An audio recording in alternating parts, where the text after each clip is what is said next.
Influenza is in the air and it's infecting a lot of people, but the flu isn't the only virus to look out for. 41 NBC's Joy Dukes joins us in the studio with more on that. Joy. Michael, it's the season of sickness, and though the flu is most common, there's a possibility your symptoms could be another copycat virus.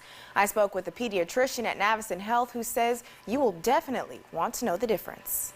You go to your doctor and you get checked and they're like, well, you're flu negative. Well, you know you're sick from something. This year's flu epidemic just got a lot more complicated. There are a lot of viruses that can cause, these same symptoms. One of the most common is the adenovirus. It looks and feels like the flu, but it's an entirely different disease. Just like a great mimicker, it can cause pharyngitis or sore throat. It can cause meningitis. It can cause pneumonia. Dr. Edward Clark, a pediatrician at Navicin Health, says it's just as contagious as the flu, but not as easy to test for. Adenovirus, and a lot of, like adeno and rhino, we don't have like a quick test to check for those like we do with the flu A and B. And it's even more difficult to get rid of. Adenovirus is very a hardy virus. It is not easily killed, like the alcohol, hand wipes or all the alcohol stuff.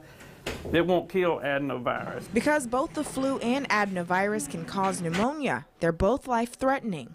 Testing for the flu is your best bet to find out which one you're dealing with. Usually an in-office test, they call it the rapid flu. But checking for these other viruses, the rhinovirus or the adenovirus, there are some tests. They're very expensive. They're send-offs. They're not going to be rapid. And of course, taking the necessary health and safety precautions to make sure you don't end up with either. Now, Clark says bleach is the best way to get rid of adenovirus. And whether you're at school, at work, or at the grocery store, make sure you're washing your hands constantly to avoid getting sick. Michael? Absolutely. All those little measures always so important with this flu epidemic. So far in Georgia, there haven't been any reported cases of the adenovirus, but health experts say it's important to know the difference between the two.